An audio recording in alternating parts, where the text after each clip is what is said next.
And so we continue with the record of the orally transmitted teachings. Today we're going into chapter 6 and 7, if we can make it all the way there.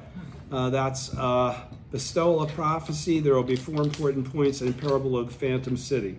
Okay, so the first thing I'll do is do the overview of Bestowal of Prophecy. There's a lot of information here. Okay, so the Bestowal of Prophecy chapter is, don't forget we were dealing with those 4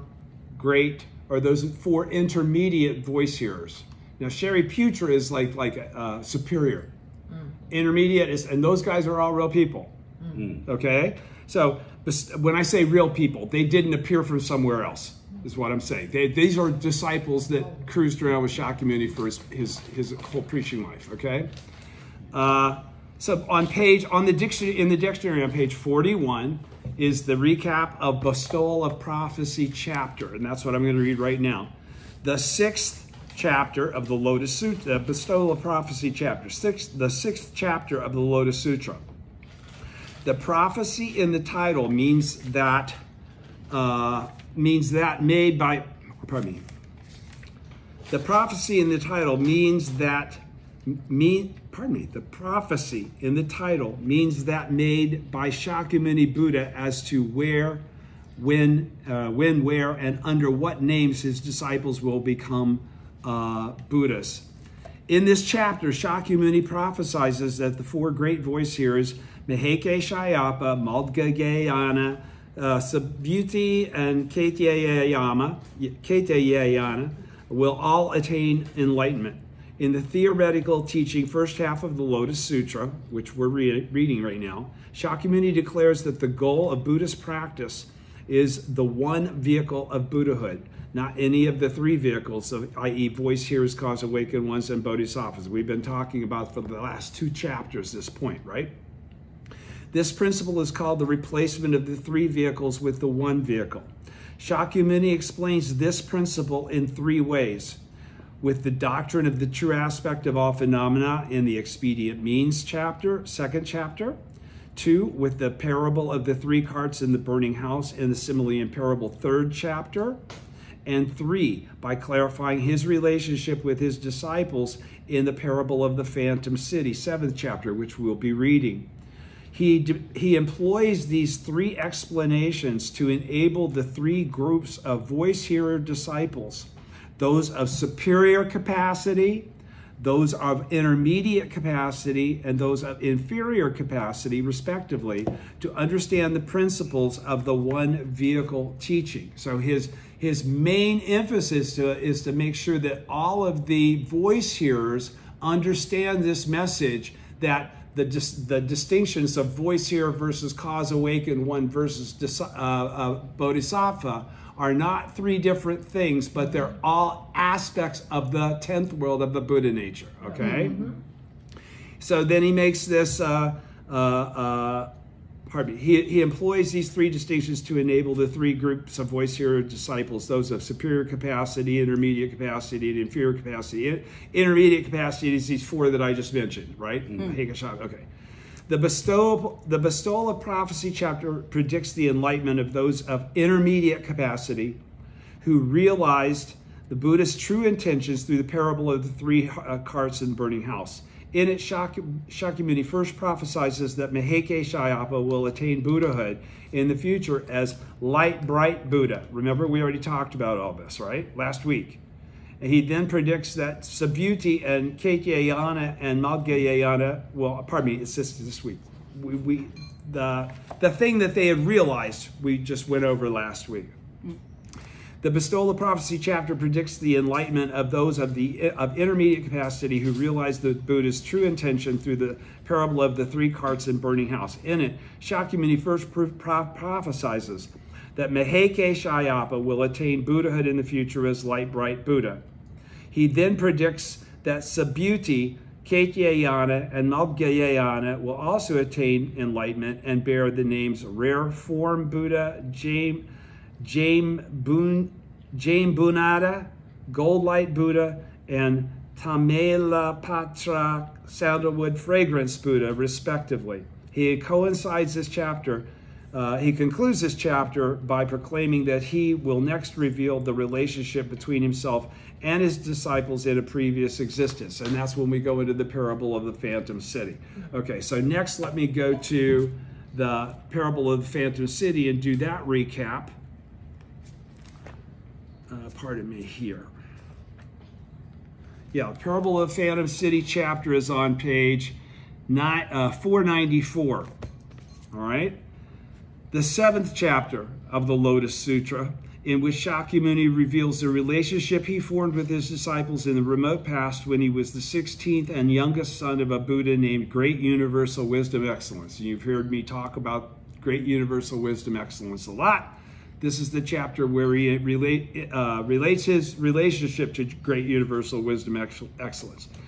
In the chapter, Shakyamuni describes the magnitude of time that has passed since he then a period referred to as a major world system of, In the chapter, Shakyamuni describes the magnitude of time that has passed since then, since he was the son of Great Universal Wisdom Excellence. A period referred to as major world system dust particle kalpas. That long ago, he explains, he and his 15 brothers each expounded the Lotus Sutra, which their father had taught them. His present disciples, to whom he now preaches, he explains, were among those to whom he taught the Lotus Sutra and converted at that time, major world system dust particle kalpas ago, okay? Sanzen Jintingo, right? So in other words, he's already said in the expedient means, it's been a long time, right? So the bottom line is he's explaining, not only did I attain Buddhahood and teach you the Lotus Sutra as the son of Great Universal Wisdom Excellence, you were there, okay? I taught you this major world system kalpas ago. In explaining this past relationship, okay, Shakyamuni points out that the ultimate purpose of his advent is to expound the one vehicle of the Buddha, of Buddhahood, the Lotus Sutra, and that it is only faith in the one vehicle that enables all his voice hearer disciples to attain nirvana or enlightenment. In this way, the parable of the Phantom City chapter further validates the doctrine of the replacement of the three vehicles with the one vehicle set forth in the preceding chapters. Those who heard the Lotus Sutra from Shakyamuni in the distant past when he was the 16th son of Great Universal Wisdom Excellence, Buddha, fall into three categories or groups. The first consists of those who took faith, embraced the sutra without faltering, and attained Buddhahood. They attained Buddhahood. The second includes those who at first took faith in the sutra, but later abandoned it and accepted lower Buddhist teachings. The third group includes those who heard the sutra, but did not take faith in it. Those of the second group were later reborn as voice hearers in India with Shakyamuni, who again instructed them and finally led them to the one Buddha vehicle of the Lotus Sutra. Right now in what we're listening here, right. Okay? The same chapter illustrates the doctrine of the replacement of the three vehicles with the one vehicle with a parable. A leader is guiding a multitude of people. This is the parable of the Phantom City, right? A leader is guiding the multitude of people traveling over a difficult road to a treasure land. Seeing that they are too exhausted and discouraged to continue, he employs the power of expedient means to conjure up a phantom city where they can rest. When they have recovered their strength and courage, he dissolves the city and leads them the rest of the way to their destination. In this parable, the guiding leader represents the Buddha. The phantom city indicates the three vehicles of voice hearers, cause awakened ones, and bodhisattvas, and the treasure land is the one vehicle of Buddhahood. Okay, and then it says, see also a major world system dust particle kalpas, what I'm going to tell you in the next thing. But again, What is he qualifying here? In this parable, the guiding leader represents the Buddha. The phantom city indicates the three vehicles of voice hearers cause awakened ones and bodhisattvas, and the treasure land is the one vehicle of Buddhahood. He's basically saying that those aspects of our beginnings in faith, okay, are the same things. We're going through a growth process before we realize that we're bodhisattvas, and then realize that as bodhisattvas, we're bodhisattvas of the earth, and that means that we're Buddhas. Okay, and so we talk constantly about, or I mention often Sanzen Jintingo and Goyaku Jintingo, so let's go ahead and, if I can find it, cover that. Okay, he's going to mention also the 8 phases of a Buddha's existence. Let me just go over this real quickly so that I get it out of the way. It'll be in one of the 2 chapters that we're going to talk about.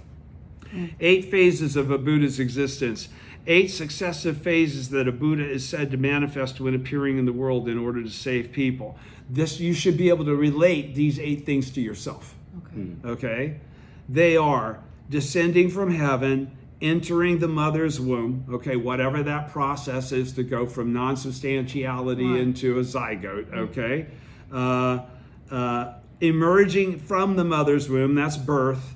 Renouncing the secular world, that's deciding to go for the truth. Conquering devils, that's the process of ascertaining the truth. Attaining enlightenment, the realization that you are the Buddha. And then turning the wheel of the law, preaching the Buddha nature, that all people are equal to you, to try and make everybody equal to you, and then entering nirvana, seemingly passing on, but never actually doing so. Okay, right? And then I think that's this. Yeah, major world system, dust particle, kalpas. Let me go to major worlds, a major world system and qualify that first. Also, 1,000,000,000-fold world.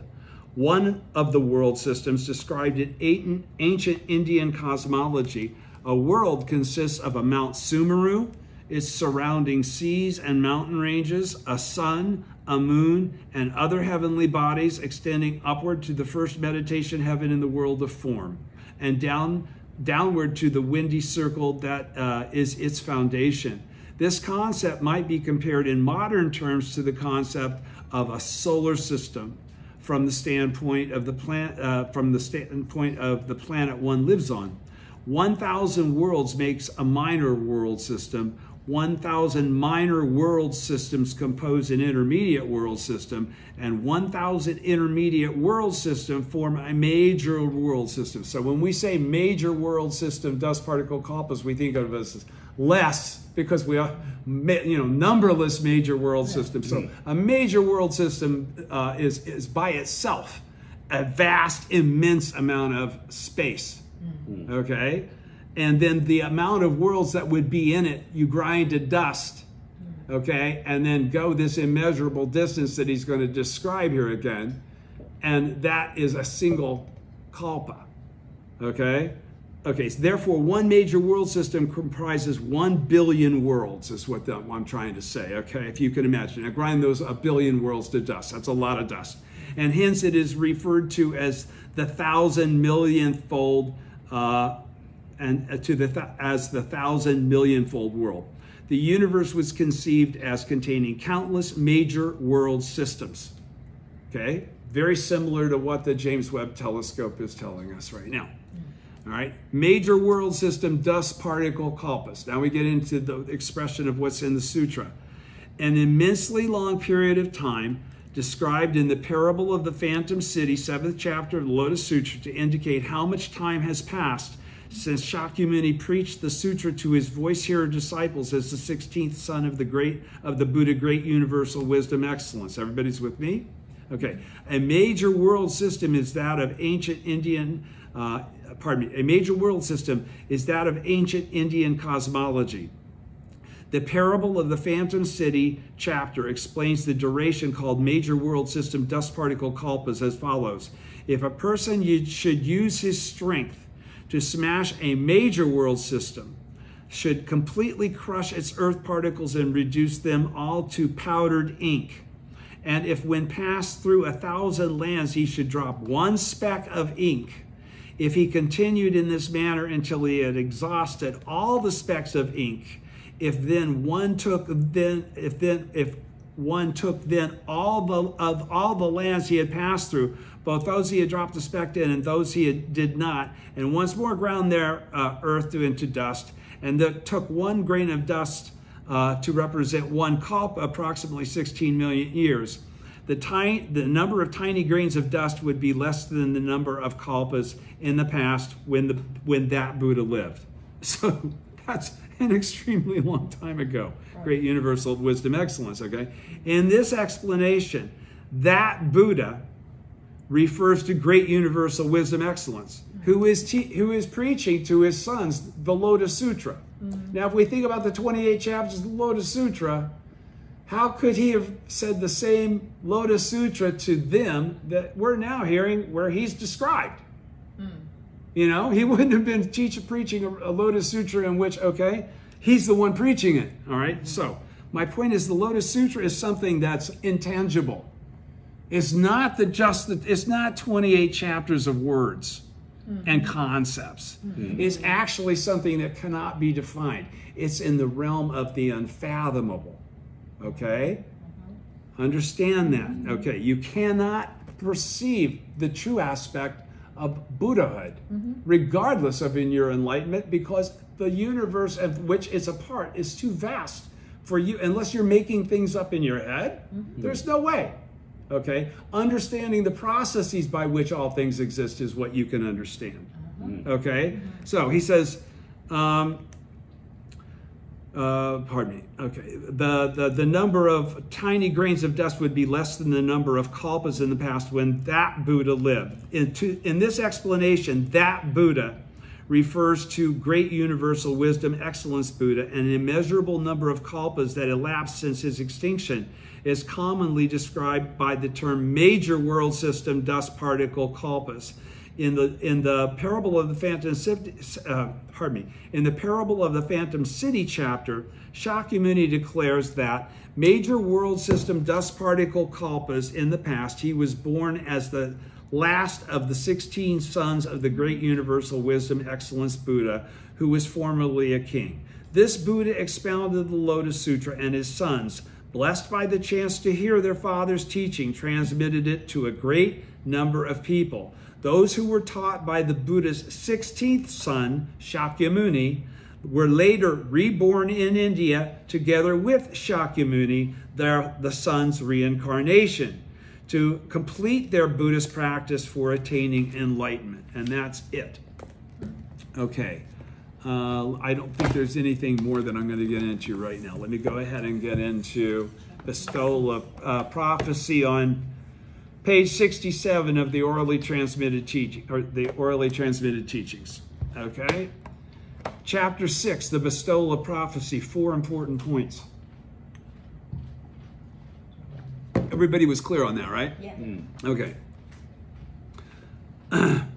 It's right here. Thank you. I had water here. Okay. Point 1, concerning the bestowal of prophecy. Words and phrases. Now he's qualifying again. Tentai says, volume says, to bestow means to give something to someone. Okay? The Daishonin then immediately goes into what was actually bestowed, because it's the latter day of the law. Do you need a pen? There's pens right behind you if you need to write something. There's a whole little thing right on the very, there you go. There's a billion there. All right. The Daishonin goes directly into his explanation of what that bestowal is, okay? You with me? Yeah. All right. The record of the orally transmitted teaching says the word prophecy of enlightenment refers to Nam-myoho Renge Kyo. Why? There is no enlightenment without it being based on Nam-myoho Renge Kyo. All Buddhas attain enlightenment from Nam-myoho Renge Kyo. He's already qualified that to us in the OTT so far. I'll put it over here so I can't hit it with my right hand, okay? Okay, so the bottom line is understand that even Shakyamuni's bestowal of prophecy of enlightenment was referring to them finding Nam-myoho Renge Kyo, is what this is saying, okay? The word bestow refers to all living beings in this country of Japan, but it is not bestowed on those who are without faith. It is not bestowed upon those who are without faith. Again, as we've said, the 10th world is not, there's not an actual 3,000 worlds. It's a theoretical 3,000 worlds because they don't have an actualized essence of a beginning point. Right. Okay, faith is the beginning point. Okay, you got to hear the name and the words of the truth and then do something about it. Right? Okay, so, but it is not bestowed on those who are without faith, nor do they receive it. Now Nichiren and his followers receive the prophecy that is Nam-myoho Renge-kyo.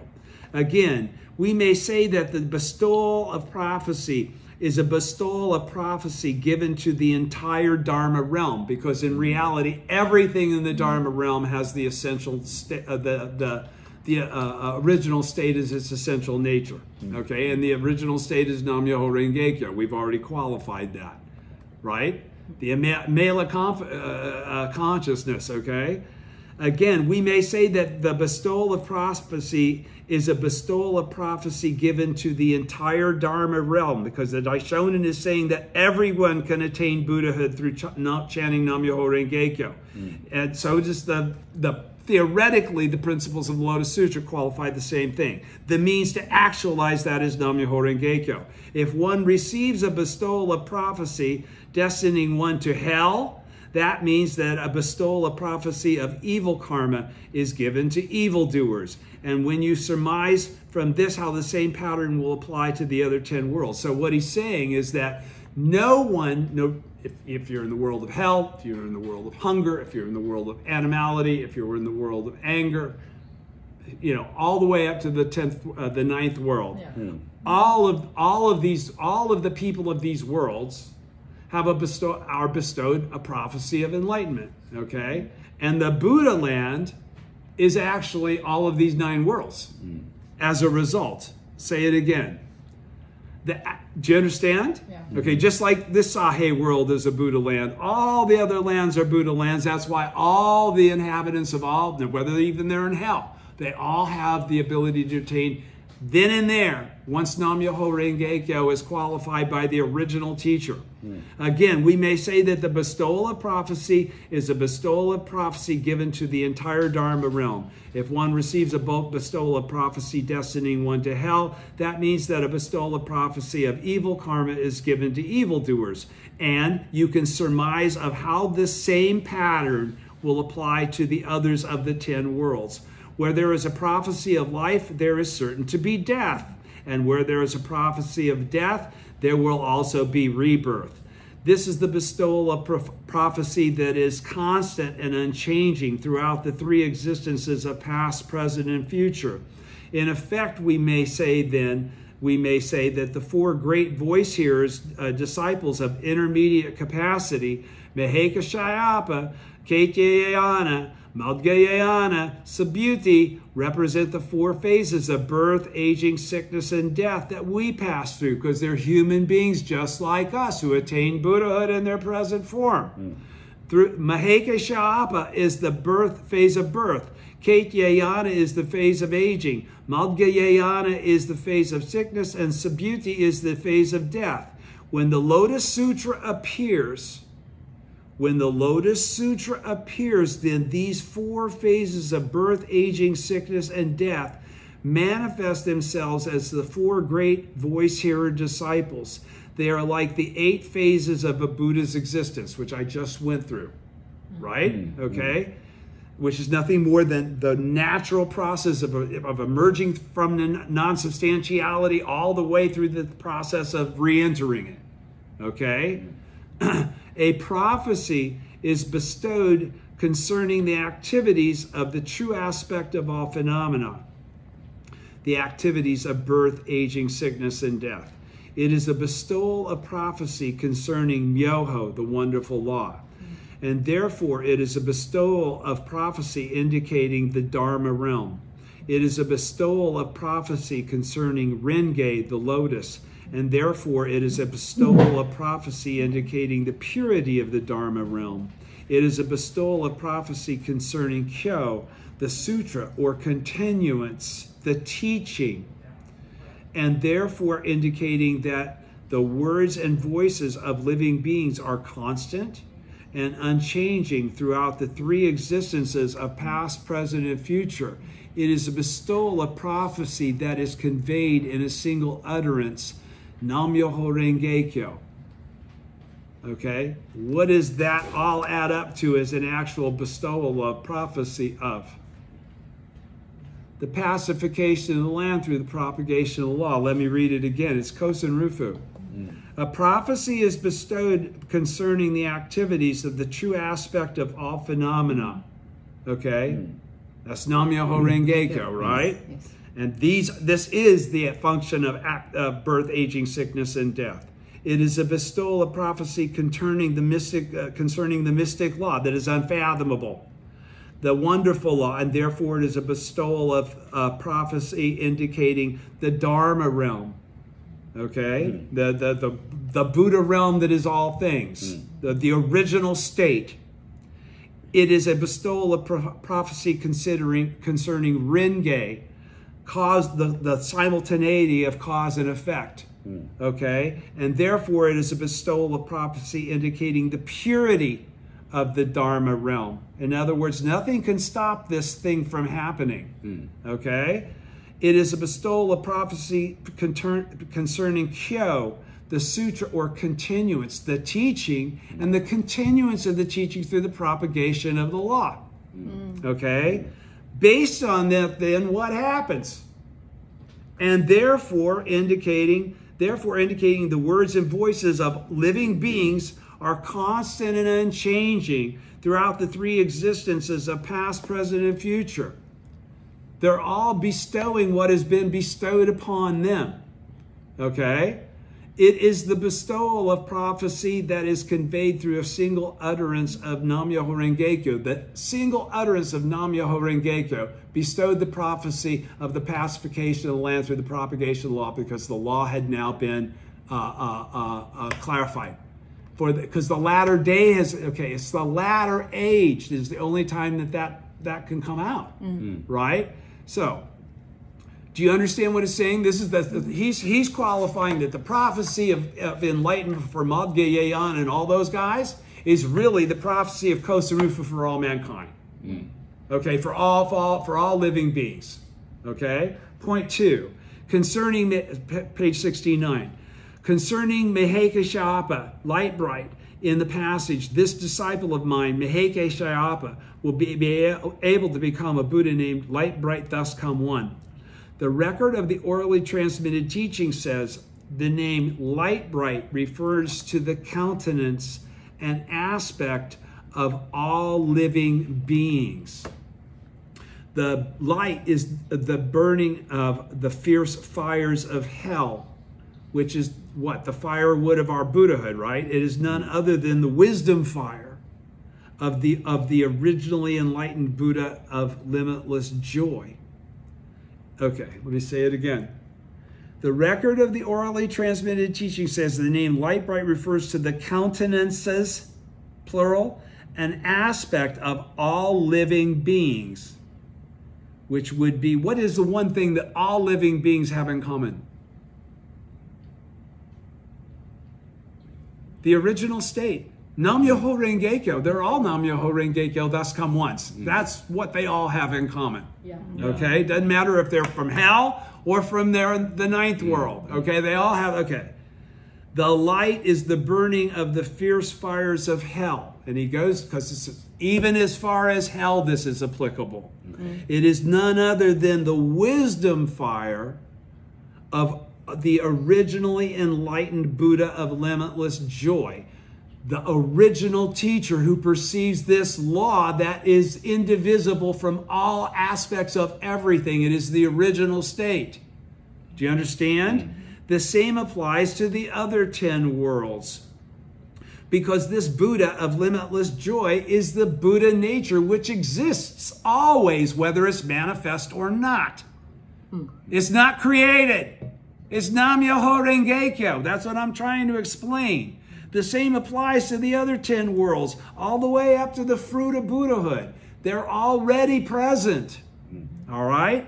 Now in the midst of the murk and dankness of slanders of the law, when Nichiren and his followers shine forth the light brightness of Nam-myoho Renge-kyo, this is in fact Meheke Sha'apa, light bright, thus come one. When we shakabuku someone and open the door to introduce them to the original state of Nam-myoho Renge-kyo, we perform the function of Meheke Sha'apa as the Buddha, light bright, thus come one. Do you follow? We're all, he's going to get to it, we're all Meheke Sha'apa, we're all Madhyayana, we are the bodhisattvas of the earth. Don't forget, when those four voice hearers were around, it wasn't the latter day of the law yet. There was no Nam-myoho Renge-kyo. Okay? There was no manifesting Buddhahood in your present form. They were not given a prophecy of Buddhahood in their lifetime. Someday you'll manifest as the Buddha, light bright. He says in the future, at some point in time in the future, doesn't talk about how your Buddha nature is already, Shakyamuni doesn't teach Madhyayana. Hey, you're already the Buddha. The Daishonin is saying that even though Shakyamuni was saying that, Madhyayana was already the Buddha. Okay? All living beings are already the Buddha. That's what he's trying to make clear. Even beings of hell are already Buddhas. All they have to do is switch it on, flip it from delusion, not being on, to on, being enlightened to it. All right? Okay. Now in the midst of the murk and darkness of slanders of the law, when Nichiren and his followers shine forth the light brightness of Nam-myoho Renge-kyo, when we do shakabuku, this is in fact Meheke Sha'apa, light bright, thus come one. Meheke Sha'apa was outstanding for his devotion to dutta, or ascetic practices. The word dutta, or diligence, means to shake off or cast away. Nothing can stop you. You persevere regardless of the obstacles. Now that we have entered the law, latter day of the law, Nichiren and his followers cast away all other religious practices and devote themselves solely to Nam-myoho Renge-kyo. This is what is referred to in the passage in the Treasure Tower chapter that reads, "This sutra is hard to uphold. If one can uphold it, even for a short time, I will surely rejoice, and so will the other Buddhas. A person who can do this wins the admiration of the Buddhas. This is what it is meant by valor. This is what is meant by diligence. This is what is called observing the precepts and practicing dutta." Okay, so he's saying, now when we have entered the latter day of the law, Nichiren and his followers cast away all other religious practices and devote themselves solely to Nam-myoho Renge-kyo. We don't do Nimbutsu anymore as a supplement. We don't study the flower garland as a supplement. We only chant Nam-myoho Renge-kyo as a religious practice, as well as reciting morning and evening Gongyo, right? It's Gongyo. Okay, this is what is referred to in the passage reads. This sutra is hard to uphold. Okay, if one can uphold it even for a short while, I will rejoice, and so will all the other Buddhas. So as we practice, we're upholding the law. Okay, what this is saying is that this isn't just something that only we know about what we're doing in our lifetime. It's a cause that is made aware to the universe. All the Buddhas know about all the other Buddhas. Okay, Nam-myoho Renge-kyo is the common denominator. Those of us that face the trials and tribulations that are associated with revealing Buddhahood in our present form gain a respect from other Buddhas. We actually create fortune in our lives. That's what locks us in. We have now joined the Buddha Club. We're in the 10th World Club, if you will. We don't go into a lifetime without manifesting the 10th world or encountering it or being aware of it. We are always Buddhas in each lifetime. That's what this has all been saying. When Maheke Shayapa becomes the Buddha, light, bright, thus come one, he stays the Buddha, light, bright, thus come one in existence after existence. Okay? This is what, okay, so point 3, on the words, when he has cast off his present body, in the passage, this disciple, because he's always a Buddha. His true identity is that of a Buddha. That's my point. His true identity is not Maheke Shayapa. His true identity is the Buddha, light, bright, thus come one. Just as you all have identities as Buddhas. All right? You're not beginners. You're well along the path. You're reappearing for the sake of being teachers. That means you've already mastered all of this. You just got to go through the process of remembering it again. It's not magic. All right? Point 3, that's why you can receive this teaching and hold on to it rather than reject it. Okay? That's the only reason. All right? Point 3, on the words, when he casts off his present body, in the passage, this disciple of mine, the great Madhyayana, when he cast off his present body, will be able to see 8,200, 10,000 million Buddhas, world-honored ones, okay, from the sutra. Now we're on to a different voice here, too. This is Madhyayana rather than Maheke Shayapa, okay? This is further into that chapter. The record of the Ole transmitted teaching says, from this passage arises the question of whether one casts off one's present body or does not cast it off. Because don't forget, this is coming from the Lotus Sutra. And in the Lotus Sutra, the way it's being taught by Shakyamuni, you can't, in your present form as a common mortal, be a Buddha. He qualifies that you have the Buddha nature, but he doesn't qualify you can attain Buddhahood in this lifetime. He's only discussed the 10 factor. He hasn't discussed the 10 worlds. That's an extrapolation of Tiantais. Okay? It is not in the Lotus Sutra openly. All right? So, again, from this passage arises the question of whether one casts off one's present body or does not cast it off to attain Buddhahood. Okay? That's the part that he's talking about. Do you follow? Because up until this time, everybody had to go into a different lifetime to attain Buddhahood. This is not Shakyamuni talking to you. This is Nichiren Daishonin talking to you. The message is different than the one Shakyamuni left.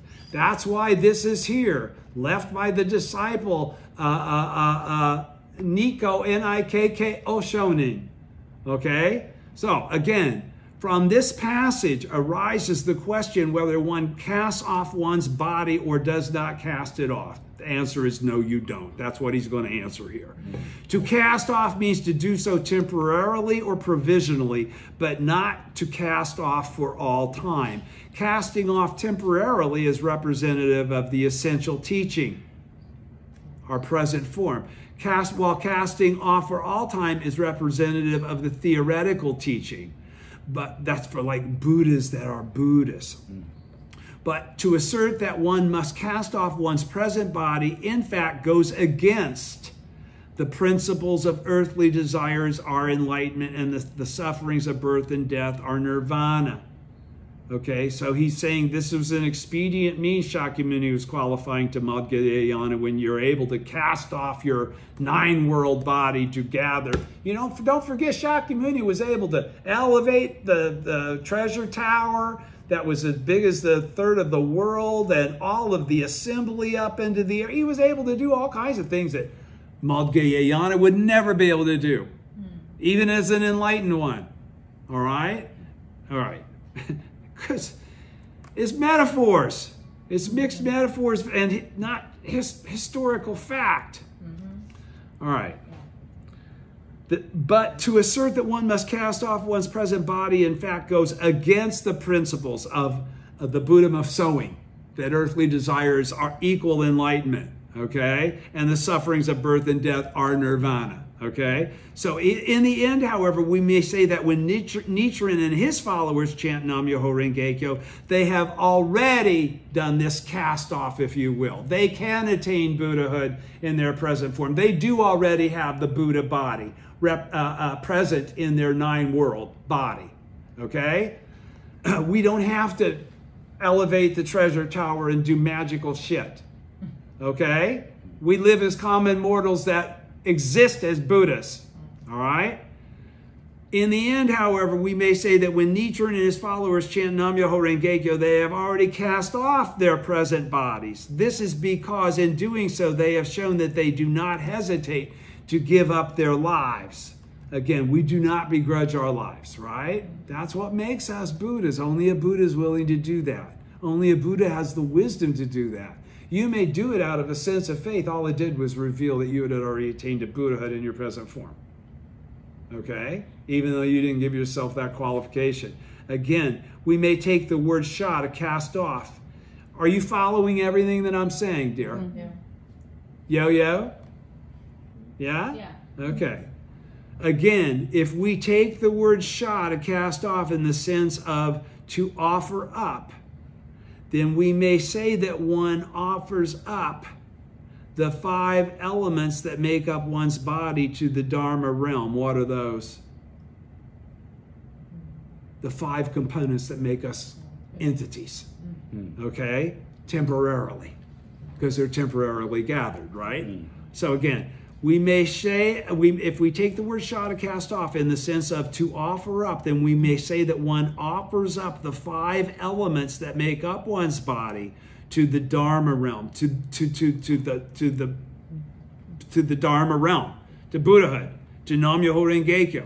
But this is not the same thing as casting one's body away. This is not the same thing that Shakyamuni was talking about, okay?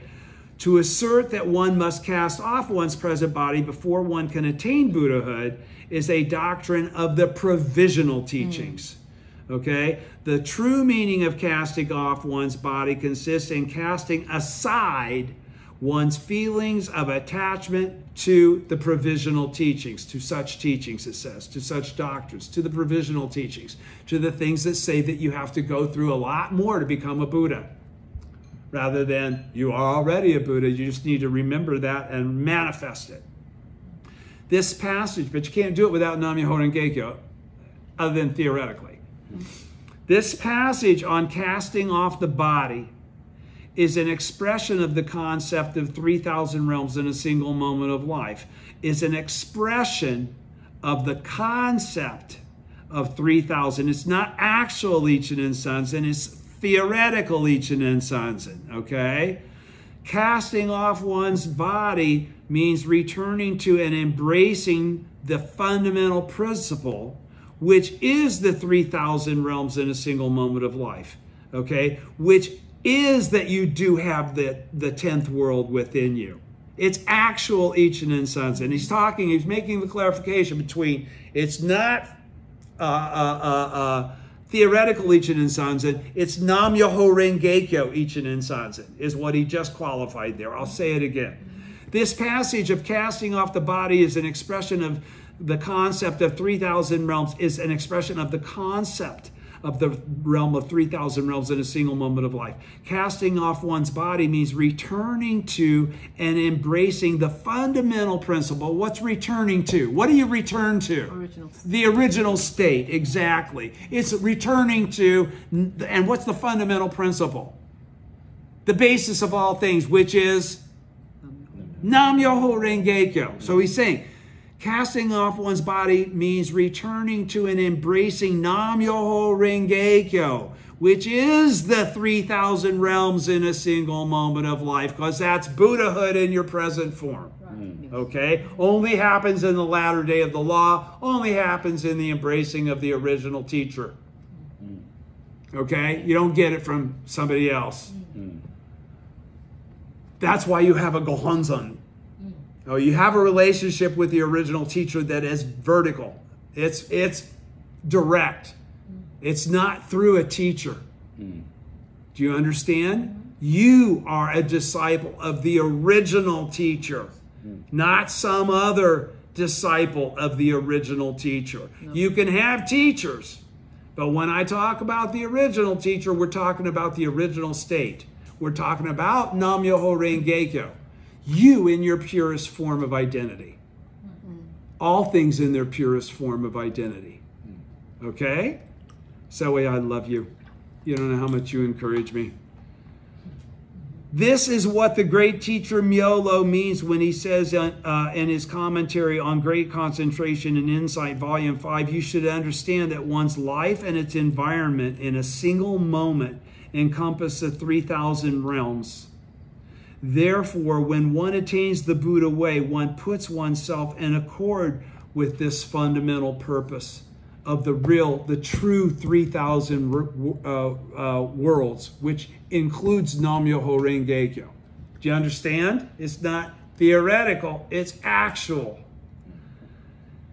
Therefore, when one attains the Buddha way, which means you must have revealed the Nam Myoho Renge Kyo that exists within you, because that's the way all Buddhas attain enlightenment. That's the only enlightenment you could express.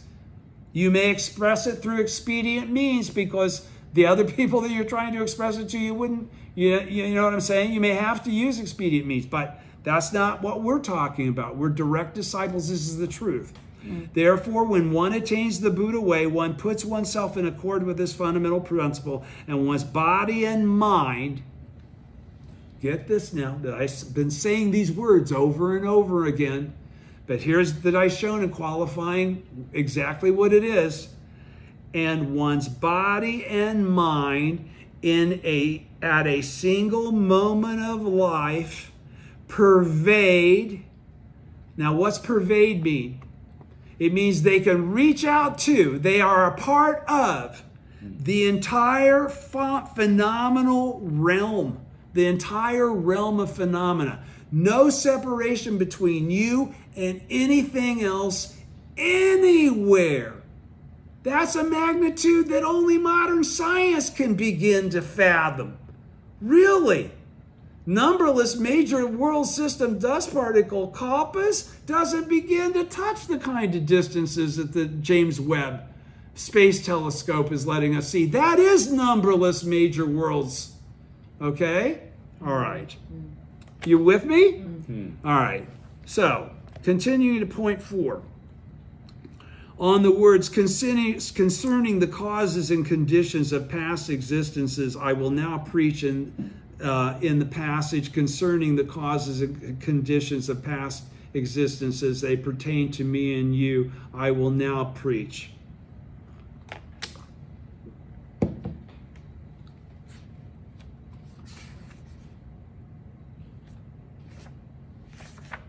Oh, okay. I thought my mistake. Point 4. We're still on bestowal of prophecy. Okay. Concerning the causes and conditions of past existences, I will now preach in the passage concerning the causes and conditions of past existences as they pertain to me and you, I will now preach. The record, he goes right into it because he's talking to the Bodhisattvas of the earth. The record of the orally transmitted teaching says the words causes and conditions of past existences refers to events that took place major world system dust particle kalpas ago. The Buddha here is preparing to explain these causes and conditions of past existences for the sake of the voice hearer disciples of inferior capacity. Okay? Now, we already know Sherry Pucher was able to understand something, get a feeling he's never understood before from chapter 2. Right? And then these 4 guys that are the intermediate voice hearers all attained an understanding in the later chapters. Now he's preaching for the voice hearers of inferior capacity. Okay, so the Daishonin is qualifying this part of the bestowal of prophecy pertains to the voice hearers of inferior capacity. So understand what I'm saying, because it can be confusing because it's almost going to sound like you're contradicting what you already said. Okay, but now he's taking it down a step again. All right, you with me? Mm-hmm. The record of the orally transmitted teaching says the words causes and conditions of past existences refers to events that took place major world system dust particle kalpas ago. Okay, that would be the son of great universal wisdom excellence time, right? The Buddha here is preparing to explain these causes and conditions of past existences for the sake of voice-seer disciples of inferior capacity. This is for the bodhisattvas of the earth. In the term causes and conditions, the word causes refers to the sowing of the seeds of Buddhahood. So what he's going to qualify here is that Shakyamuni also sowed the seeds of Nam-myoho Renge-kyo. The seeds of Buddhahood are the seeds of Buddhahood. It's always Nam-myoho Renge-kyo, even though it's not conveyed as that because they don't have the capacity to understand Nam-myoho Renge-kyo. But the cause that will lead them to Nam-myoho Renge-kyo is being bestowed upon them by Shakyamuni in this passage. Do you follow? Okay. In the term causes and conditions, the word causes refers to the sowing of the seeds of Buddhahood. That always means Nam-myoho Renge-kyo. Because that's cause. That's cause. It's not effect, right? The word conditions refers to the conditions that prevailed in that time long ago. It may be interpreted to mean the conditions in which the seeds were grounded. Thus, the term causes and conditions here refer to the sowing of the seeds of Buddhahood through association with Shakyamuni in the age of great universal wisdom excellence. That's complicated, but you understood what it was saying, right? Let me read it again to make sure you do. I'm sorry to go this slow, but it's important. In the term causes and conditions, the word causes refers to the sowing of the seeds of Buddhahood. The word conditions refers to the conditions that prevailed in that long time ago. It may be interpreted to mean the conditions in which the seeds were grounded. Okay, sowing seeds is one thing. How well they enter the earth to be able to take root, okay, is the condition. Okay, throwing them on concrete is a whole different thing than throwing them into fertile tilled soil. Right? Okay. Thus, the term causes and conditions here refer to the sowing of the seeds of Buddhahood through association with Shakyamuni rather than Nichiren. Do you understand? They're not original disciples. We are. They are not bodhisattvas of the earth. We are, okay? They're from the time of Shakyamuni. They're from they attained Buddhahood in the former and the middle day. They're done by the latter day. Do you follow? Okay. When they attain Buddhahood, it will be because of Nam-myoho Renge-kyo, not because of something else, though. Understand that. All right. In the age of great user, now when Nichiren and his followers in the middle of page 71 chant Nam-myoho Renge-kyo, this action is grounded upon and conditioned by causes in the past. We made the cause to encounter the law exactly as we encountered it. It isn't because of anything but us. Okay? This is why the great teacher Myolo in his commentary, okay, so this is Myolo teaching again. This is still opinions prior to the Buddhism of sowing. Volume 8 of Onwards and Phrases says, you should understand that the fact that now in this latter age one is able to hear the law and having heard it to take faith in it is due to the seeds planted in a past existence. Ours was as the original disciples. Do you follow? Okay. This is about the guys that he's talking about in this chapter of the Lotus Sutra. In the past existence, in the present case, is the far off time. In the present case, in this story, in this chapter, the past existence in the present case is the far off time of the great universal wisdom excellence. Okay. the Buddha, great universal wisdom, excellence. And the seeds are the seeds of Nam-myoho Renge-kyo that were planted then. Okay? It is the planting of these seeds, the connection to the true law, and the conditioning of them, lifetime after lifetime, pursuing it until the 10th world is a permanent state, getting to the 52nd stage, not the 51st stage, okay, is what is meant by the term causes and conditions. Everybody's with me? Mm-hmm. This is how people for the former and the middle day of the law attain Buddhahood. All right? The core of the essential teaching, what is that? Nam-myoho Renge-kyo, right, Catherine? The core of the essential teaching refers to the planting of the seeds of Buddhahood, numberless major world system, dust particle kalpas ago, and the conditioning surrounding it. That is through the conditioning of the true cause, which is Nam-myoho Renge-kyo, through the conditioning of the true cause, which is the wonderful law, which is Nam-myoho Renge-kyo, one is able to attain Buddhahood. You with me? Yes. Yes. Into chapter 6. We're going to go ahead and try and get as much in a half hour as we can, and then next week we'll be finishing, because this is going to be 7 points. I may not get through all of it in 30 minutes. Okay. All right? Mm-hmm. But next time we see each other, I'll pick up the end of this and then go into one chapter beyond. Sure. And okay. And then we'll do that. So that'll take us 7, 8, and then we can do 9 that following week. And then we got a 2-week period for that after that to do all of 10, which is 16 points. Okay, it's teacher of the law. Okay, so chapter 7, the parable of the phantom city, 7 important points. Point 1, concerning the phantom city, Keijo. The record of the orally transmitted teaching says the word K, or phantom, refers to the element of form, or the body. Yose so. The word Jo, or city, refers to the element of the mind. Yose sho. Right? Right? Yes or no?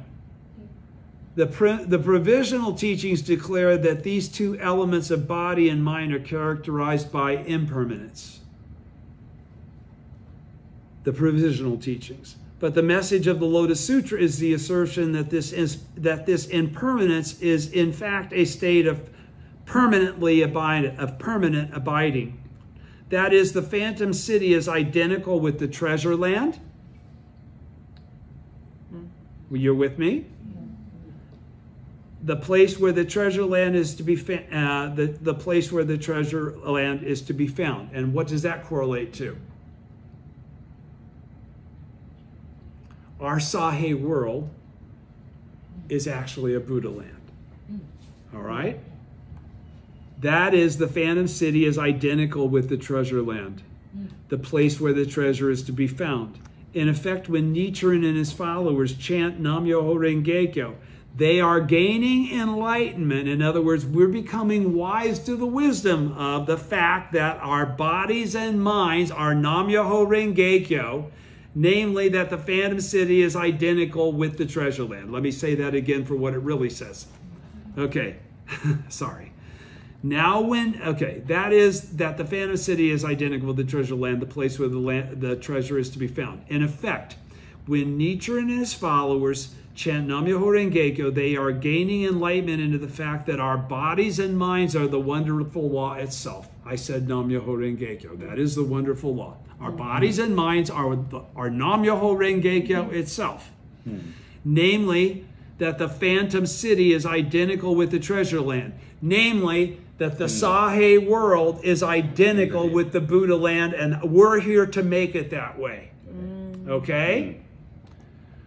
The 10 worlds are all of themselves phantom cities, because they're not the original state, but they're the aspects that we live in as common mortals.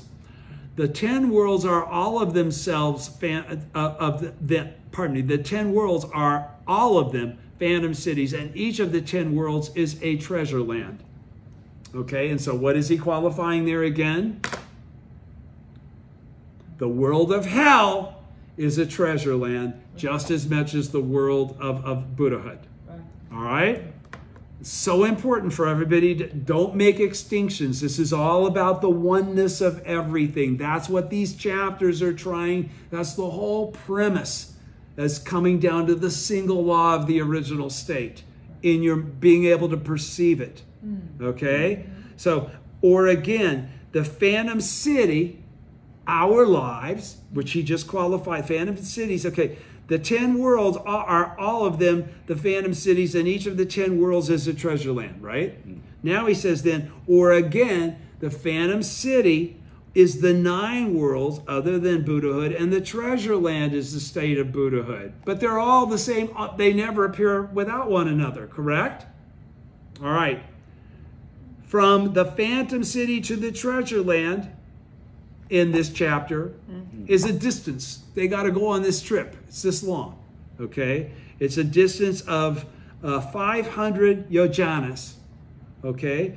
The distance of 500 yojanas is symbolic of the illusions of thought and desire. It's what we have to go through to eliminate our delusion, okay? It's the process of finally acquiring the enlightenment that has always been a part of our life, or we could acquire.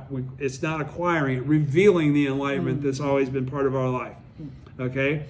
The distance of 500 yojanas is symbolic of the illusions of thought and desire, of the dusts and sands that impede religious practice, and of darkness or ignorance. This is all bullshit. Pardon me. This is all the bullshit.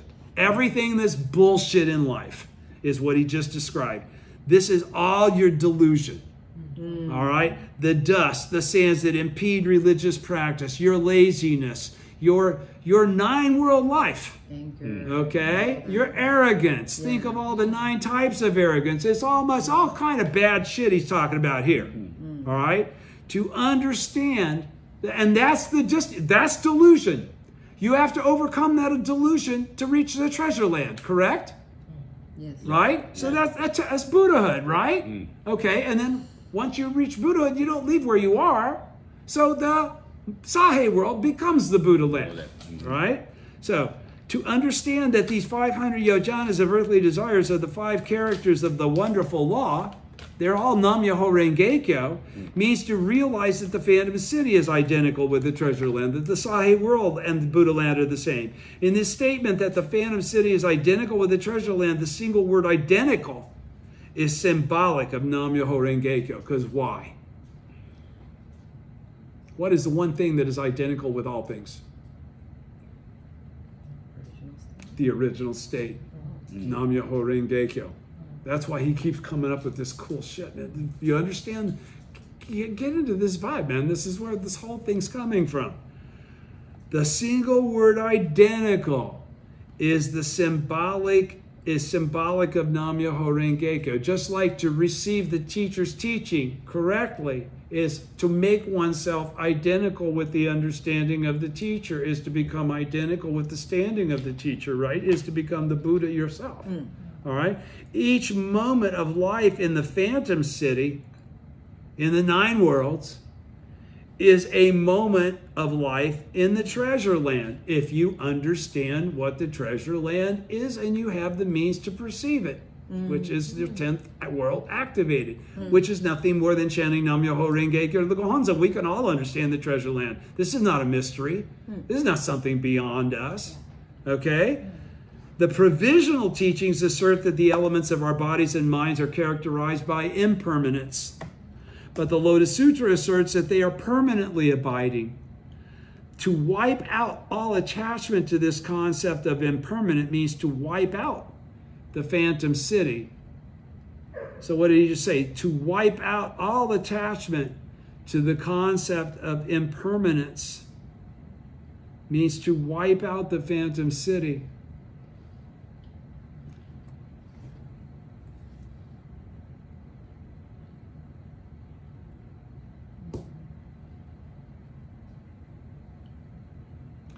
To wipe out the attachment that you have to being a common mortal means to wipe out the phantom city. It means to become a Buddha forever. Your attachment to impermanence, the concept of impermanence, is delusion.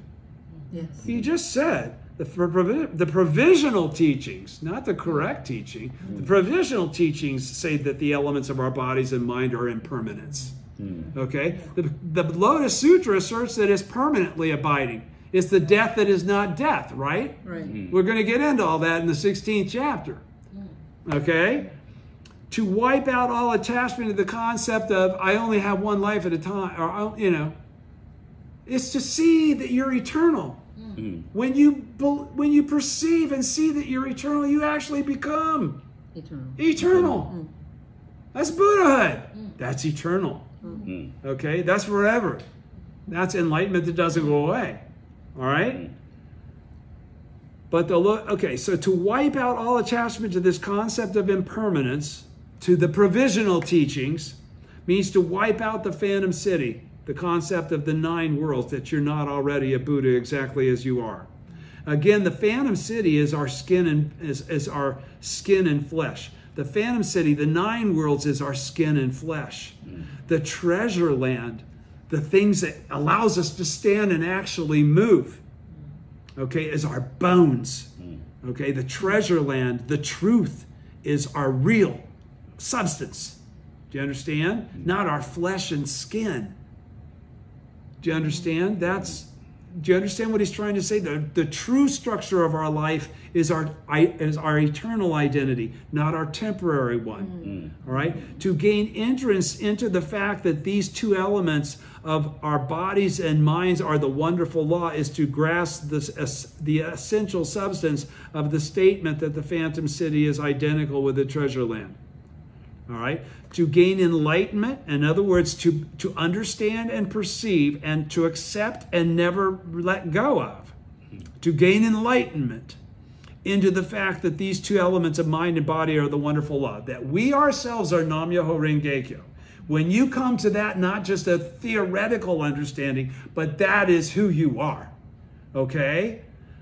Is to grasp the essential substance of the statement that the phantom city is identical with the treasure land. Because that is to be the Buddha in your present form, in the 9 worlds. That is turning the phantom city into the treasure land. You're functioning as the phantom city that's been turned into the treasure land. When you have that realization, you're no longer the phantom city. You are the treasure land. You are the Buddha. You are the 10th world. Do you get it? Yep. The essential substance is the realization that impermanence and permanence are simultaneous and inseparable. And that which accords with changing circumstances, that which is unchanging, these are tranquil and shining in a single moment of life. Nam-myoho Renge-kyo and that which reflects Nam-myoho Renge-kyo are always identical in a single moment. They cannot be separated. Do you understand? Whatever is transpiring in the environment and the original state are always one. It's not the original state and then much later this moment. The original state is ever present. Do you understand? Okay. And then I got a little box around this next paragraph because it's all encompassing the statement. This is a statement of faith and fact. Okay. All right? Because I just got done saying the very important thing that I just said to you. The essential substance is the realization that impermanence and permanence are simultaneous, non-substantiality and the state of existence are happening at the same time. When I die and go into non-substantiality, the 9 worlds don't go away. I'm just not in them anymore. I'm in non-substantiality. Do you understand? They're always simultaneous. They're always ever present. Both of them. Simultaneous. Okay? Okay. Are simultaneous and inseparable. They never exist without one another. Okay? Non-substantiality and temporary existence are always occurring at the same time. That which accords with changing circumstances and that which is unchanging, these are tranquil and shining in a single moment of life. They cannot be separate. That's also the same thing. Each of these moments of life is Nam-myoho Renge-kyo. That's what Nichiren says. Each moment of this life is Nam-myoho Renge-kyo. A moment of life in which one exercises, one temporary gathering of the five components, exercises a faith that is mugi-washing, okay, that is free of doubt. That's when that single moment of life occurs. It's a Buddha moment of life. It's not a 9-word. Common mortals don't ever understand what I'm talking about. They don't have that. They can't understand what I'm talking about. You guys are all shaking your heads up and down like this. It's because you're Buddhists. No, I'm not trying to be funny.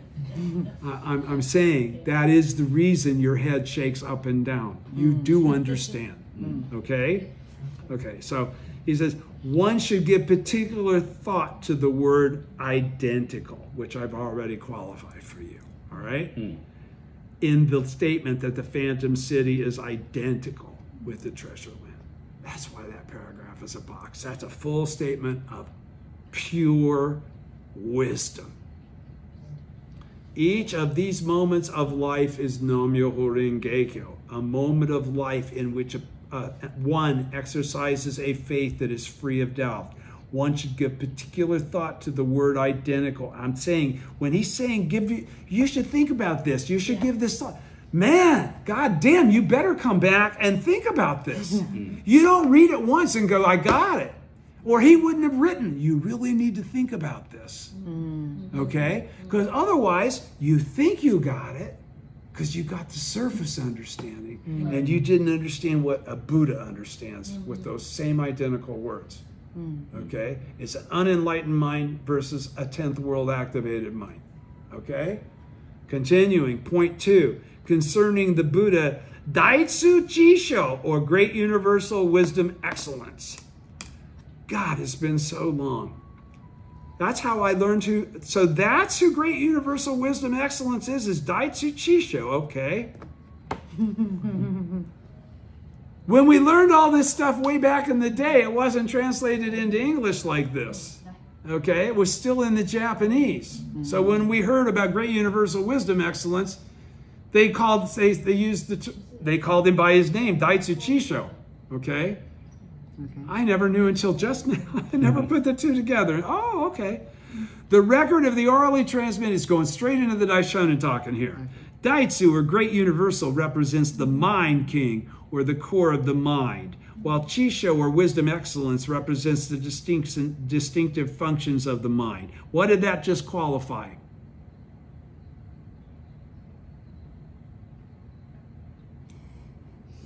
I'll say it again. Daitsu, or Great Universal, represents the mind king, or the core of the mind, while Chisho, or Wisdom Excellence, represents the distinctive functions of the mind. He just talked about it up here. It's the same thing, only at a deeper level of understanding.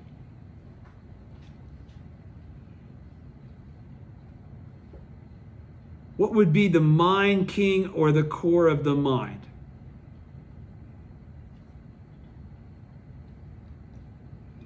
The 10th world. Okay? And while Chisho, wisdom, it represents the distinctive functions of the mind, utilizing that 10th world. You get it? Possessing it and utilizing it. Great universal wisdom excellence. He's possessing the wisdom and he's utilizing it at the same time.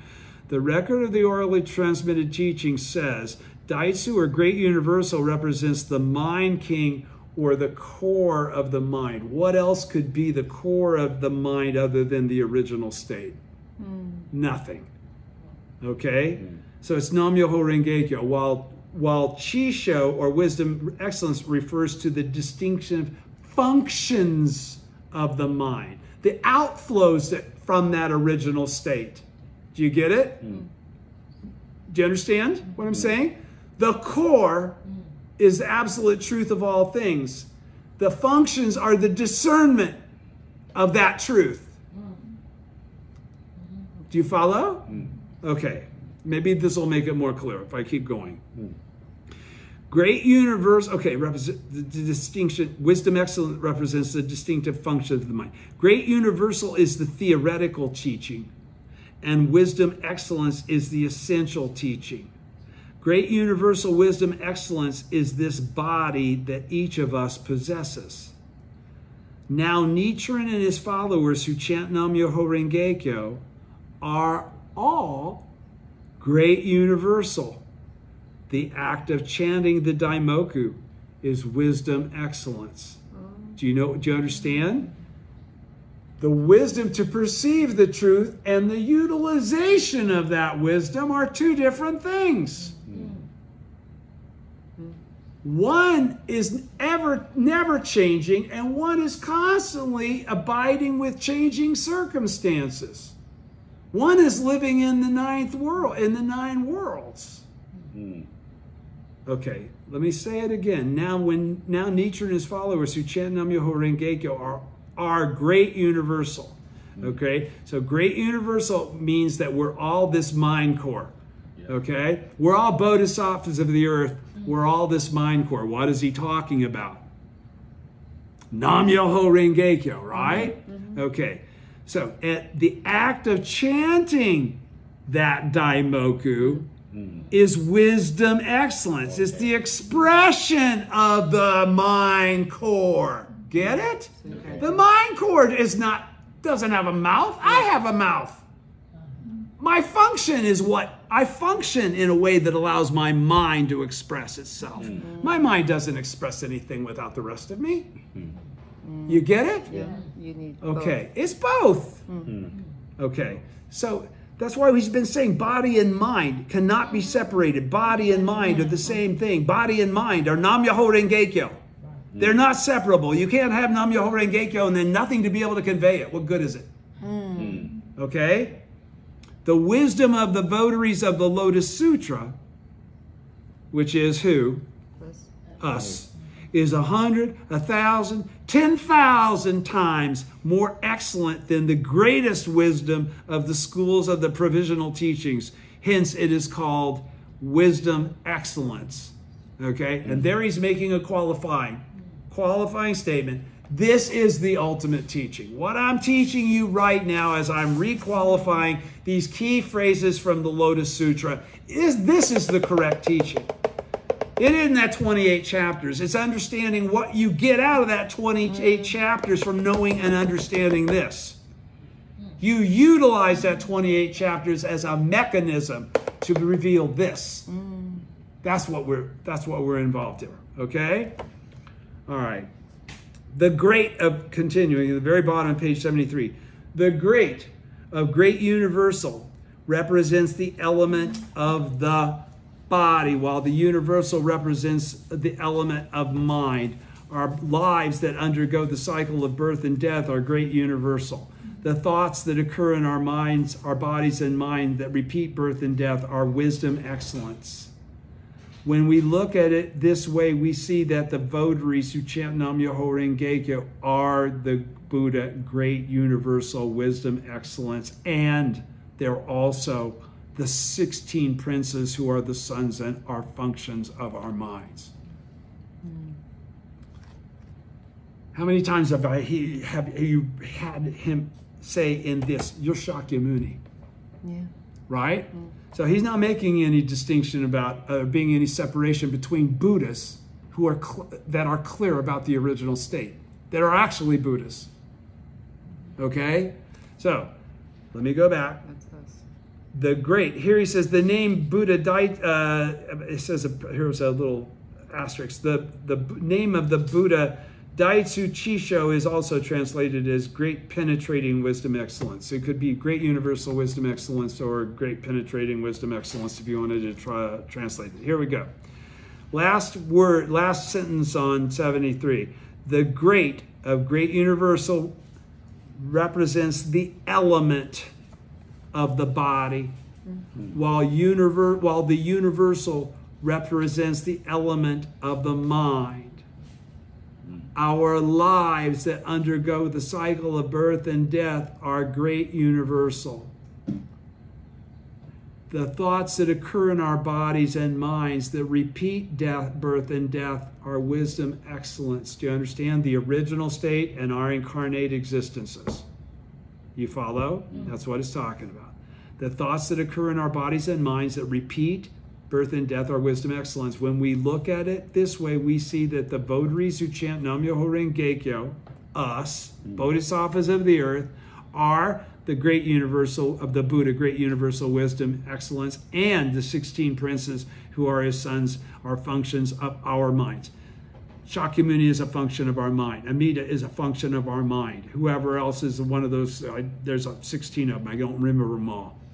I know those two. Again, these are us. They're not people. They're not entities. I'm going to squeeze one more in. Point 3. On the words, their mothers weeping followed after them in the passage before this Buddha left the household's life. He had 16 sons. The first whom was named Wisdom Accumulated.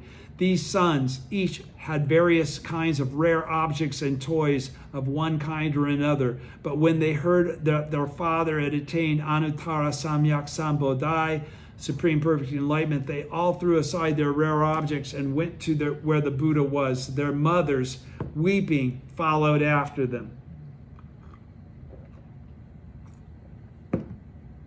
Page 74.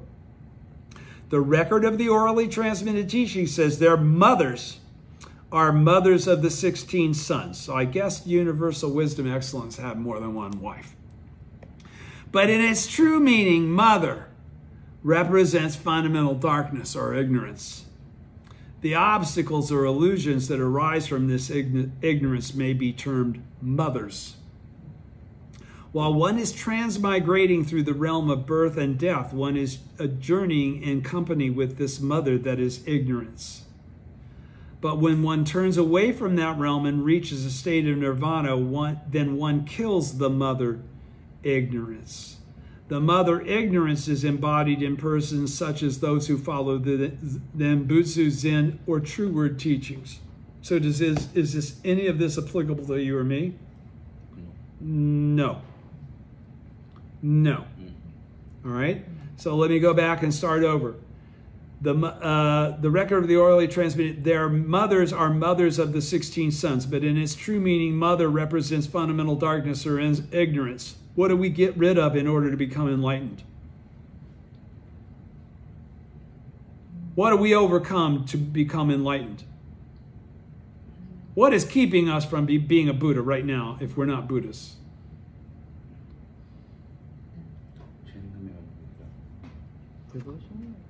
Yeah, but you can't chant Nam-myoho Renge-kyo unless you've overcome this.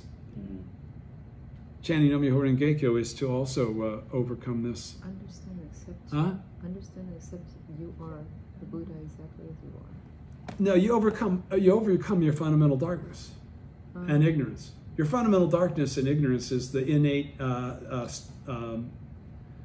the innate inability to perceive your Buddha nature. Okay, it's delusion. It's delusion. It's delusion. Okay. Okay. So the mother is delusion. Okay. The obstacles or illusions that arise from this ignorance of our true identity, okay, may be termed mothers. Okay. It's not a bad thing. Okay. While one is transmigrating through the realm of birth and death, one is journeying in company with this mother that is ignorance. Because as long as you have this ignorance, you're in the company of this mother. Yeah. He's saying. Because really what he's saying is you got to destroy this mother. But it's not, again, we're not talking about killing your mom. Okay? We're talking about something that is giving rise to your delusion. That's why it's called mother. It's the cause of all of your suffering. Okay? It's your fundamental darkness. That is the cause of all your suffering. Okay? That's why you can't embrace the law, because it's why you're not a Buddha.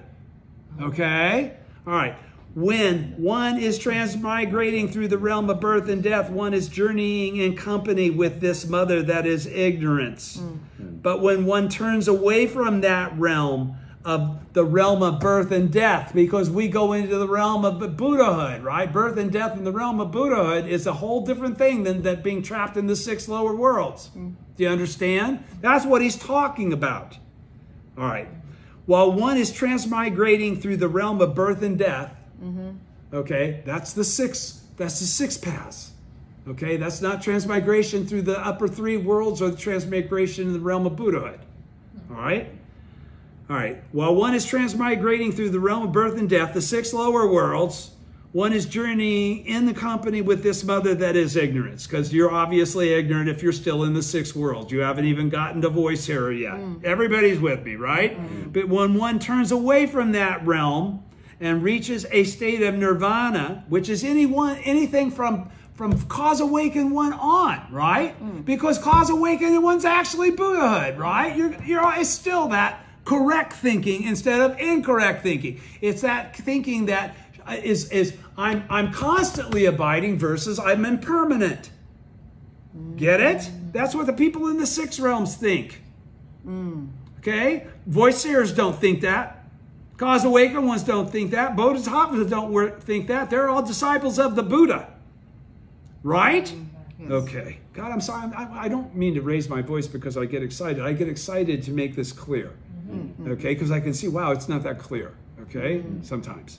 All right? So while one is transmigrating through the realm of birth and death, and I'll wrap it up, one is journeying in company with this mother that is ignorance. But when one turns away from that realm and reaches a state of nirvana, then one kills the mother ignorance. The mother ignorance is embodied not in people that are embracing the correct teaching, people that are embracing teachings that denigrate the Lotus Sutra. Slander, right? When the sutra says that the mothers followed after them, it means that the mothers represent slanderers of the law, are trying to impede the progress of the 16 sons. Those people that try and say, you don't chant Nam Myoho Renge Kyo, or be like my boss at Pier 1 that day when he found out that the girl was trying to tell me about Buddhism, and he tore the piece of paper up that I've been waiting to find out what it was all this time. You know? What do you think? They probably don't believe in God. These are people that don't have wisdom. Right. Okay? That try to tell you, don't have wisdom. Okay? All right. Okay, so nevertheless, in the end, when the teachings of the Lotus Sutra have been widely propagated and made known, then they and all others alike throughout the world will become votaries of the Lotus Sutra. So they're not condemned forever. It's just that right now they don't qualify. They don't have the life condition to be able to perceive the truth. They will eventually. This next sentence, then they will eventually. This is what the sutra means when it says that millions of people follow them. That is the 16 sons. And we're all the 16 sons, right? Okay, we're all the great Buddha universal wisdom excellence, right? That's what it just said. All wishing to draw close to the great universal wisdom, the Buddha, great universal wisdom, thus come one. Buddha, the great universal wisdom excellence, thus come one. Same as the Buddha. Okay, so we'll continue on point 4. Okay. Next week? No, not next week. I wish it were. Yeah. Unless you want to. Do you want to go again next week and finish this? It's only 4 points. You'd only be here a short time. It's up to you. No, not next week. You cannot. Okay, so let's do it our normal thing. Yeah. See you next time. The last week of the month of June. Yeah. This is the first day of the week of the month of June. Yeah. So we'll get together on the 29th. Okay, see you. See you. Thank you. See you. Bye-bye. Thank